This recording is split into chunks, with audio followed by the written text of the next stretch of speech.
His point, which he was valiantly trying to make, was that if something as important as UBI was ever going to happen, there would need to be a massive cultural shift. The antagonistic sound bites and suggestions that it would turn the country into a backwater of benefit slobs had to be reined in. UBI would dramatically impact the gap between the rich and poor. Those who were privileged, either by merit or otherwise, would find themselves in a position that was not so easy to define. The metric governing how much better a person was based on the amount of stuff that they had or the holidays they took would be forever changed. Dr. Mike Galsworthy jumped back into the fray. The misconception that he was just another champagne socialist celebrity who'd seemingly come into the public consciousness through his campaigning against Brexit was quickly rectified as he pointed out that society probably wasn't mature enough yet for UBI. It was still using a system of government that was designed to control from the top down. Keeping its populace infantilized ensured a continuation of such a top-down system of governance in a way that was not representative of the people being controlled.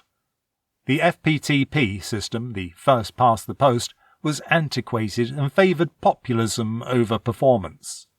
The constant stream of public schoolboys staining up the linen of number 10 was not representative of the people they were supposed to be serving.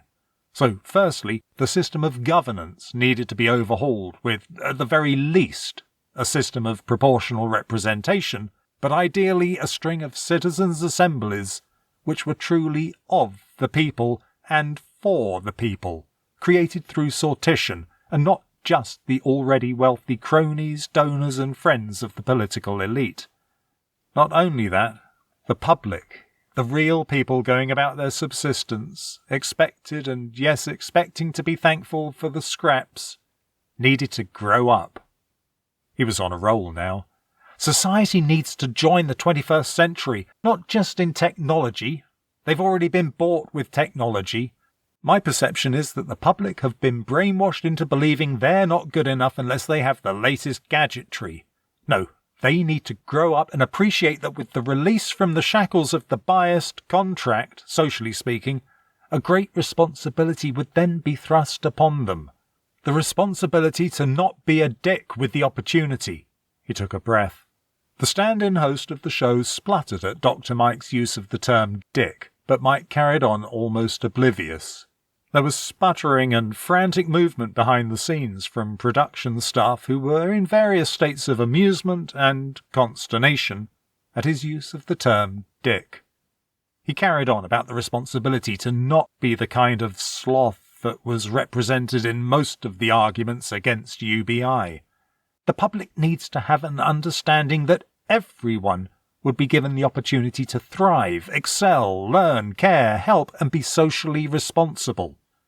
Peter Ham was on the edge of his seat trying to interject. And that's the kicker, Mike continued.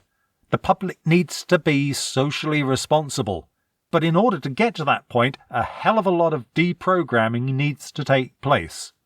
Fred had his hand up, along with about 30 others in the audience, wanting to respond to this point. He was pointed out by the host. I get what you're saying, Dr. Galsworthy, but there will always be those so far off the social spectrum as to be beyond hope. Fred was thinking of one or two people he knew on the estate who would probably never achieve the level of social responsibility required. Fred continued, but given the opportunity, surely what we, who have been lucky enough to take part in this trial, have proven is that the majority do and will want to justify, even if only to themselves, the security being provided. The round of applause that Fred received made him blush. Brian, who was sitting next to him, actually stood up to applaud, but quickly sat down when he realized he was the only one. He did, however, smack Fred on the knee several times to cement his approval of the interjection. Weak-chinned Ham knew he was on a slippery slope, but he still had his list of sound bites and slogans that needed to be used. Then the newspapers would pick up on them and spread them to the misdirected masses. We don't have a magic money tree, remember, until it comes to your friends, cronies...